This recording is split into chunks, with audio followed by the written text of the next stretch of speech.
اعوذ باللہ من الشیطان الرجیم بسم اللہ الرحمن الرحیم۔ سورہ اعراف آیت نمبر 172۔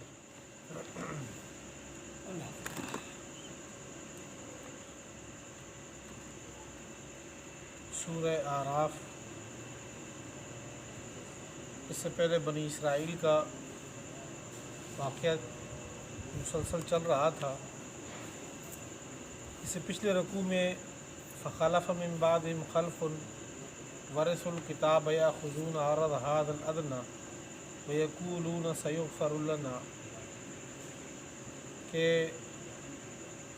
اللہ جل شانہ فرماتے ہیں کہ بنی اسرائیل میں جو بعد والی نسل آئی اور تورات کے جو وہ وارث بنے، تورات جب ان کے ہاتھ میں آئی تو یأخذون عرض هذا الادنی، یہ دنیا کی جو مال دولت جو گھٹیا قسم کا ہے اس کی لالچ میں آ کر انہوں نے تورات میں رد و بدل کرنا شروع کر دیا۔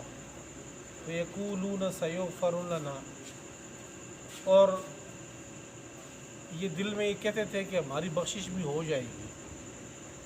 ایک طرف سے اللہ تعالیٰ کے احکام کا مذاق اڑاتے، رد و بدل کرتے، تبدیلیاں کرتے، اور ساتھ دل میں ان کی یہ بات بھی ہوتی کہ ہماری بخشش بھی ہو جائے گی۔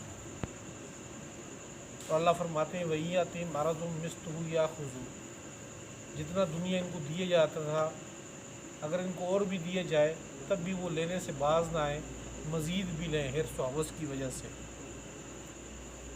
اور دوسرا واقعہ وَإِذْ نَتَقْنَا الْجَبَلَ فَوْقَهُمْ كَأَنَّهُ ظُلَّةٌ وَظَنُّوا أَنَّهُ واقع، جب تورات ان کے پاس آئی تو انہوں نے ماننے سے انکار کیا۔ اللہ تعالیٰ فرماتے ہیں ہم نے پہاڑ کوئی طور جو تھا اس کو جڑ سے اکھاڑ کے ان کی سر کے اوپر مسلط کر دیا، کہا کہ ہماری بات مانو، تو زبردستی ان سے منوایا گیا۔ آج کی جو آیات ہیں اس میں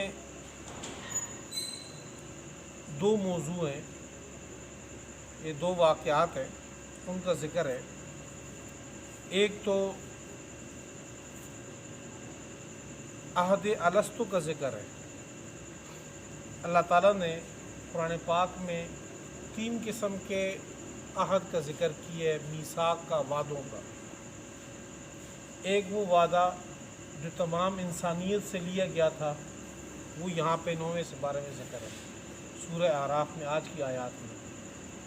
ایک وہ وعدہ جو تمام انبیاء سے لیا گیا تھا، وہ تیسرے سپارے کی آخری رکوع میں ذکر ہے کہ لَتُبَيِّنُنَّهُ لِلنَّاسِ لَتَنْصُرُنَّهُ، کہ اگر وہ آخری پیغمبر آپ لوگوں کی زندگی میں آ جائے تو آپ نے ان کی مدد کرنی ہے، لَتُؤْمِنُنَّ بِهِ وَلَتَنْصُرُنَّهُ، اس پر ایمان بھی لانا ہے، مدد بھی کرنی ہے اس کی۔ تو ایک وعدہ انبیاء سے لیا گیا، ایک وعدہ تمام انسانیت سے لیا گیا، اور تیسرا وعدہ وہ بنی اسرائیل کے علماء سے لیا گیا تھا کہ لَتُبَيِّنُنَّهُ لِلنَّاسِ وَلَا تَكْتُمُونَ، کہ جو تورات تمہارے پاس کتاب موجود ہے اس کو چھپانے نہیں، اس کے احکام لوگوں کو واضح بتانے ہیں۔ تو یہ 3 عہد کا ذکر ہے۔ یہ جو وعدہ لیا گیا تھا، مفسرین نے اس کو ذکر کیا ہے، روایات میں بھی آتا ہے کہ اللہ جل شانہ نے جب حضرت آدم علیہ السلام کو پیدا کیا اس کے بعد ان کی پیٹھ پہ ہاتھ پھیرا تو دائیں طرف ایسے روحوں کو پیدا کیا جو چونٹی کی شکل میں تھی، ایک پورا میدان بھرا ہوا تھا اس سے، اور اس کو اصحاب الجنہ قرار دی گئی کہ جنت والے روح ہیں۔ اور دوسری طرف پھر ہاتھ پھیرا تو بائیں طرف جو ہے وہ ان لوگوں کی روحیں تھیں جو جہنم والے تھے، اور ان سب سے اللہ تعالیٰ نے وعدہ لیا کہ الستو بربکم، کہ میں تمہارا رب نہیں ہوں؟ قالوا بلا، تو ہم سب کی جو روحیں تھیں اس وقت موجود تھیں، ان سب نے وعدہ یہ لیا تھا کہ اے اللہ آپ ہی ہمارے رب ہیں۔ یہ وعدہ ہماری پیدائش سے پہلے لیا گیا تھا۔ جو اب دنیا میں روح آتی ہے تو وہ اس عہد کے مطابق آ رہی ہے، ہم جو کانوں میں اس کے اذان دیتے ہیں اسلامی طریقہ کار کے مطابق، تو یہ وہ وعدہ اس کے کان میں دیے جا رہا ہے کہ بھئی وہ وعدہ یہاں لے کر آپ آئے ہو، اس کو بھولنا نہیں ہے۔ تو اس عہد کا ذکر ہے۔ کچھ لوگوں نے اس پہ یہ اعتراض کی ہے کہ جی ہمیں تو وہ وعدہ یاد ہی نہیں، پھر اس وعدے کا فائدہ کیا ہوا؟ تو اس کا جواب یہ ہے کہ وہ وعدہ جو لیا تھا، کچھ نے تو ویسے یہ جواب بھی دیا ہے کہ بعض نیک لوگ جن کی روحیں صاف ستھری ہیں تو دنیا میں آ کر بھی ان کو وہ وعدہ یاد رہتا ہے کہ ہم سے یہ وعدہ لیا گیا تھا، وہ الفاظ وہ سب کچھ یاد ہے ان کو، لیکن چونکہ اکثریت کو یاد نہیں ہے۔ لیکن جب دنیا میں بندہ آتا ہے تو جو وہ نیک روح ہوتی ہے وہ اس عہد کے مطابق وہ اس کی گھٹی میں ایک چیز پڑی ہوتی ہے فطری طور پر، جس طرح ڈی این اے بندے کے اس میں چل رہے ہوتے ہیں، اس میں تو یہ فطری طور پر اس چیز میں پڑی ہوتی ہے، جب بھی اس کو ہلکا سے اس کو یاد دلایا جائے تو فوراً اس کی طرف چل پڑتی ہے۔ اور ساتھ ساتھ اللہ تعالیٰ نے انبیاء کا جو سلسلہ حضرت آدم علیہ السلام سے لے کر شروع کیا تھا تو یہ اس عہد کی یاد دہانی کے لیے تھا کہ دنیا کے اندر آ کر سارے اسباب اس کو بتائے تاکہ یہ وعدہ اس کو یاد دلایا جائے، ایسا نہ ہو کہ وعدہ بھول جائے۔ وہ عہد وہاں پہ لیا، دنیا میں انبیاء کا ایک لمبا سلسلہ جاری فرمایا، پھر کتاب دی۔ اب قرآن پاک ہمارے پاس موجود ہے، تو آج بھی جو لوگ کافر بھی اس کو سنیں دل صحیح رکھ کر تو وہ بھی اس کی بھی آنکھوں سے آنسو بہہ پڑتے ہیں کہ یہ کلام، وہ کہتے ہیں کہیں پہ اس کا ہمارے روح کے ساتھ تعلق ہے اس چیز کا۔ تو ایک تو یہ ہے کہ اللہ تعالیٰ نے انبیاء کا سلسلہ پھر کتابوں کا سلسلہ جاری فرمایا تاکہ وہ وعدہ انسان بھول نہ جائے۔ دوسرا یہاں پہ جو انہی آیات میں ذکر ہے وہ یہ ہے کہ وہ لوگ یہ اشکال، یہ اعتراض نہ کر سکے اللہ کے سامنے کہ اللہ ہمارا کیا قصور تھا، آپ نے تو ہمیں مشرکوں کے گھر میں پیدا کر دیا، آپ نے ہمیں ہندوؤں کے گھر میں پیدا کیا، سکھوں کے گھر میں پیدا کیا، یہودیوں کے گھر میں پیدا کیے تو ہم نے بھی وہی مذہب اختیار کیا، تو ہمارا تو قصور نہیں تھا اس میں۔ اللہ جل شانہ فرماتے ہیں یہاں یہیں پہ یہ آیت ہے، ایک تو ہم نے عہد لیا، انبیاء کا سلسلہ جاری فرمایا، پھر آپ کو عقل سوچ بھی دیے تاکہ کل میرے پاس آ کر دوبارہ یہ نہ کہہ دو کہ بھئی ہمارے آباء و اجداد کا جو دین تھا ہم نے وہی اختیار کیا وہ تھا۔ تو اگر آپ نے اختیار کیا تو غلطی آپ کی اپنی ہے، پھر اس کو بھگتو گے بھی آپ۔ یہ نہیں کہنا کہ بھئی ہمارے آباء و اجداد نے جو دین اختیار کیا تھا اسی پہ چل رہے تھے تو ہماری غلطی کیسے؟ تو جب آپ کو عہد بھی ہو گیا، انبیاء کا سلسلہ بھی ہو گیا، کتابیں بھی آ گئیں، ہدایت کے سارے اسباب بھی آ گئے، پھر اللہ تعالیٰ نے آپ کو عقل و سوچ بھی دے دی، اس کے بعد اب اگر آپ اپنے اختیار سے والدین کے پیچھے چلتے ہو اور وہ چیزیں چھوڑتے ہو بلکہ دین کا مذاق اڑاتے ہو، جب آپ کو یہ کہا جائے کہ اسلام برحق ہے، آپ اسلام برحق ہیں، تو بجائے اس کے کہ آپ دینی برحق کی طرف جانے کے اس کا مذاق اڑاتے ہو، مذاق اڑانے کے بجائے آپ ہمارے قریب میں پڑوس میں دیکھ لیں کہ ہندو یہ مسلمانوں کے ساتھ کیا کر رہے ہیں، بابری مسجد کے ساتھ انہوں نے کیا کیا۔ بھی آپ کا اپنا مذہب ہے، ان کا اپنا مذہب ہے، چلو رواداری کے ساتھ رہو، نہیں تو وہ آپ اس مسجد کی اینٹ سے اینٹ بجا رہے ہیں اور پھر کل اللہ کے سامنے کھڑے ہو کر آپ یہ کہیں کہ جی ہمیں تو اپنے آباء و اجداد کے راستے کے مطابق ہم چل رہے تھے، تو یہ اعتراض قابل قبول نہیں ہوگا۔ یہ آج کا ایک موضوع ہے۔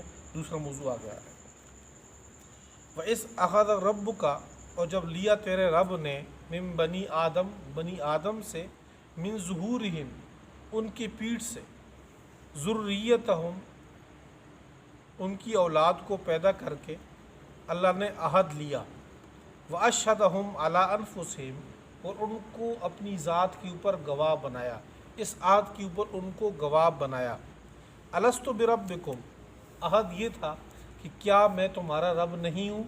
قالوا، تو وہ سب کہنے لگے بلا، کیوں نہیں، شہدنا، ہم اس بات کی گواہی دیتے ہیں، ان تقولوا یوم القیامہ، یہ کہ تم نہ کہو قیامت کے دن یہ بات کہ انا کنا عن ھذا غافلین، کہ بے شک ہم اس سے غافل تھے، اس عہد سے ہم غافل تھے۔ کل قیامت میں یہ آپ کا اعتراض نہیں ہوگا کہ ہم توحید کی اس چیز سے غافل تھے۔ او تقولوا، یہ تم یہ کہو کہ انما اشرک آباؤنا من قبل، کہ ہمارے آباء و اجداد نے اس سے پہلے شرک کیا تھا، وَكُنَّا ذُرِّيَّةً مِّن بَعْدِهِمْ، اور ہم ان کی اولاد تھے اس کے بعد، یعنی ہمارے آباء و اجداد اس دین پہ چل رہے تھے تو ہم اس کی اولاد تھے تو ہم نے اسی دین پہ چلنا تھا۔ اَفَتُهْلِكُنَا بِمَا فَعَلَ الْمُبْطِلُونَ، آیا آپ ہمیں ہلاک کرتے ہیں اس چیز پہ بما فعل المبتلون جو جھوٹے لوگوں نے کام کیا۔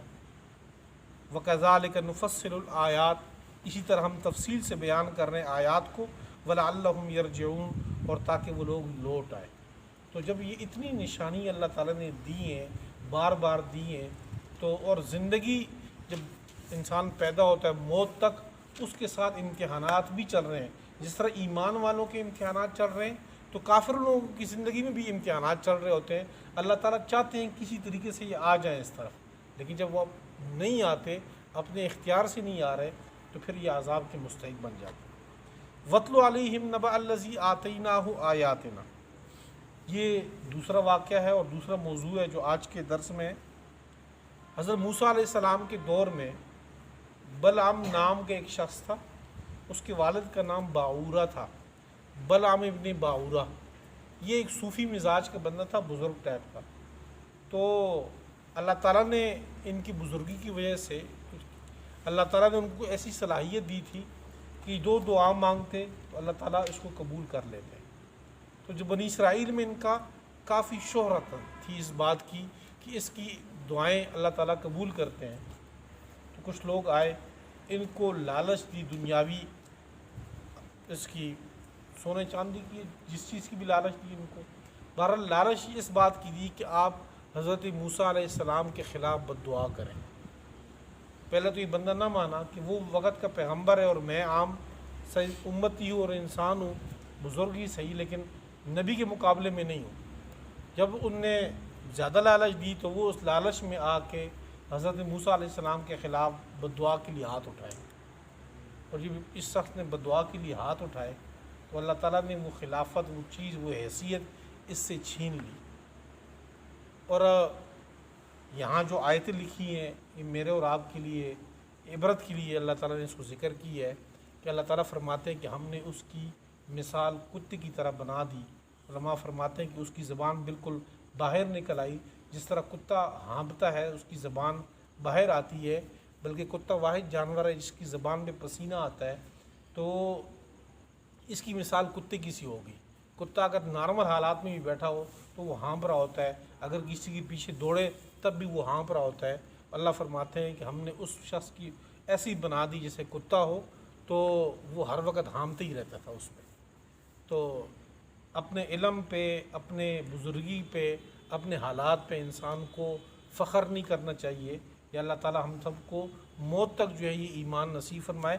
تو یہ خطرناک حالت ہے اس چیز کی۔ وَاتْلُ عَلَيْهِمْ آپ پڑھیں ان کے اوپر، نَبَأَ الَّذِي قصہ اس شخص کا، آتَيْنَاهُ آیاتنا جو جن کو ہم نے آیات دی تھی اپنی، فَانْسَلَخَ مِنْهَا پس یہ دور ہو گئے ان آیات سے، فَأَتْبَعَهُ الشَّيْطَانُ اس نے شیطان اس کے پیچھے ہوا، فَكَانَ مِنَ الْغَاوِينَ ہو گیا وہ گمراہ لوگوں میں سے۔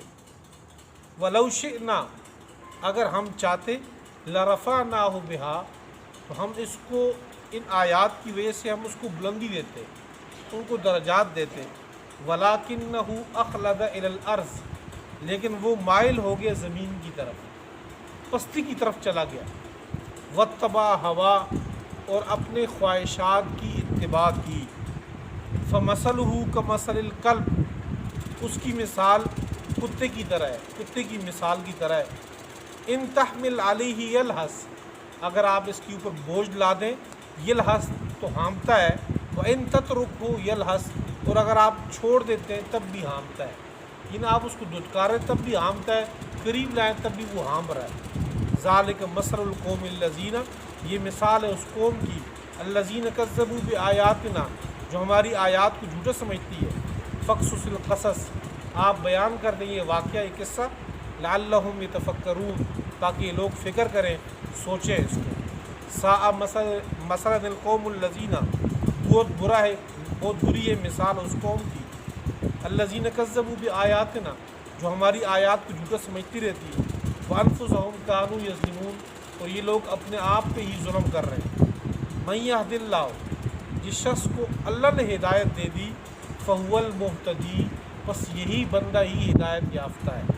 وَمَن يُضْلِلْ اور جس شخص کو اللہ گمراہ کر دے، فَأُولَٰئِكَ هُمُ الْخَاسِرُونَ تو یہ لوگ ہی نقصان ہیں۔ حدیث میں آتا ہے کل مولود یولد علی الفطرہ، جو بچہ پیدا ہوتا ہے وہ اپنی فطرت جو توحید کی ہے اس فطرت کے مطابق پیدا ہوتا ہے۔ فابواہ یحودانہ او ینصرانہ او یمجسانہ، پھر ان کی آباء و اجداد اس کو، ان کے والدین اس کو یا تو عیسائیت کی طرف لے جاتے ہیں، یہودیت کی طرف لے جاتے ہیں، یا مجوسیت کی طرف لے جاتے ہیں۔